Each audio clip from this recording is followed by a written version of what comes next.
Gang, the markets never sleep. There's so much going on right now. We have Asia, we have earnings, we have global political environment.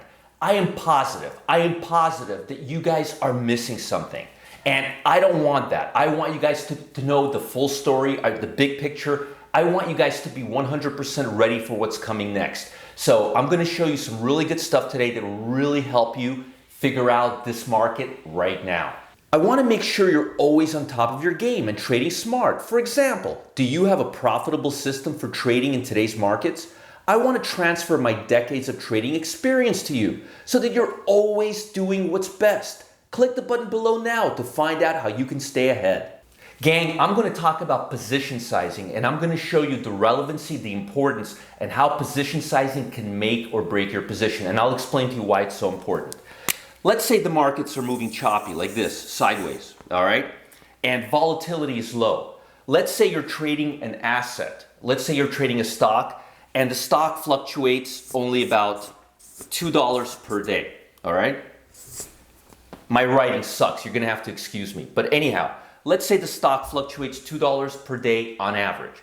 And let's say volatility begins to pick up, and we check our ATR, average true range indicator. That's the indicator that tells us volatility. I've talked about this in my other videos. If you're not familiar with the ATR, I'll talk about it just for a minute. ATR stands for actual or average true range, and it measures the difference between the highs and lows. That's your trading range, the daily trading range, and it gives you a number. And it averages by 10 days, 11 days, 15 days, whatever you put into the indicator. So you can set the ATR. I usually set it for 10 days. So let's say the 10-day ATR equals $2, all right? And now the market starts to trend, and now it equals $5, all right? But you put on the position when it was equaling $2, and now it's 5. And let's say you put on 100 shares. Well, 100 shares at $2 per day volatility will fluctuate $200, all right? But when volatility increases to $5, your position, the same position that was fluctuating $200 per day, will now fluctuate $500 per day. So you ask yourself, but wait a minute, I still have 200 shares.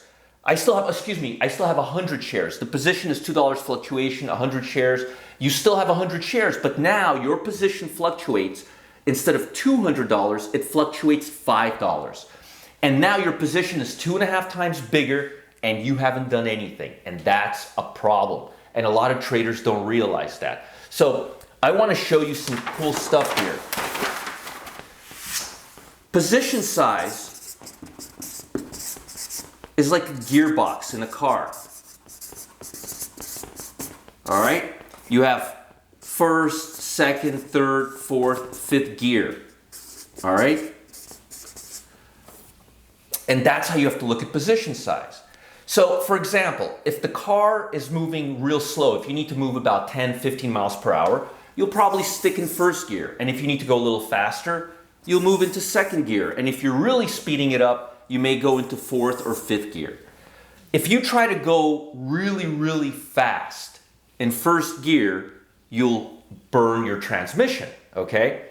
So position sizing is much the same way. You'll burn your account if you don't adjust your position or over leverage or under leverage your position. Position sizing works the same way. So right now we're in the middle of earnings, right? When earnings season begins, volatility increases about 1.5 times, all right? So if you have a position, all right, and your position fluctuates $2 a day, your position is now going to fluctuate about $3.50 per day, all right?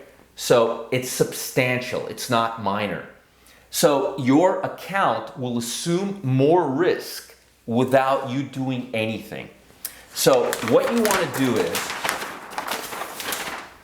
right now, for example, and there's another factor going on, markets are toppy.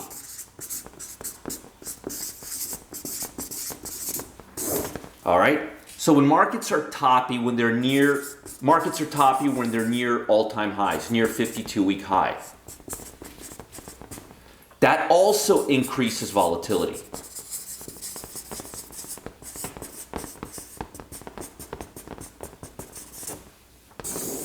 Excuse my writing, but you get the point. So right now we have a situation where markets are topping out.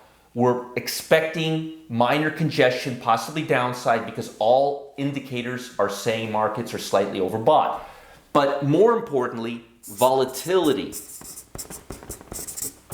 has to be adjusted. So if you initiated a position a month ago and you bought 200 shares, for example, or 300 shares, your exposure within that share amount is much higher than it was when you bought it.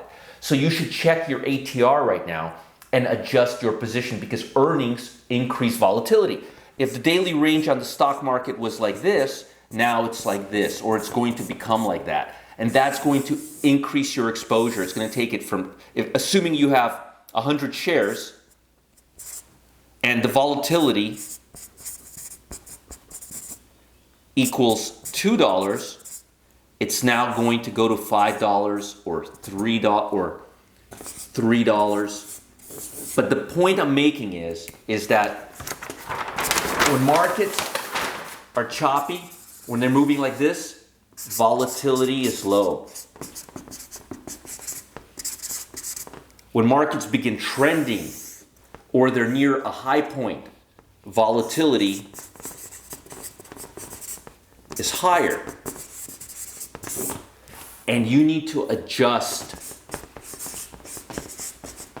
position size. So let's back up. Let's talk about all of this. When volatility is low, your risk is lower. When volatility increases, your risk is higher. It's bigger. Sometimes a trader will initiate a position when volatility is low and then realize volatility's gotten higher, but not do anything about the position. And what that'll cause is your account to overexpose itself. You don't need that. For example, if you put on a trade and it fluctuated, the volatility was $2 a day and now it's $3 a day, well, it's 50% higher. That means your position is moving 50% higher, up and down. So again, what I'm trying to explain to you is this. Use the ATR indicator, or use your eyes, visually look at the highs and lows, look at the ups and downs, and look at the dollar range and adjust your position size lower or higher based on the volatility. And when markets are topping out or when markets have earnings on the way, that's another time for volatility to get higher. So whenever volatility gets higher, you need to minimize or lower your exposure, and that's the time for that right now. I'll talk to you guys soon. If you feel like you're running in circles trying to keep on top of the markets, stop. I help traders like you trade smarter, not harder. Click the button below to read some of my students' victory stories and learn how you can join us too. Do it now.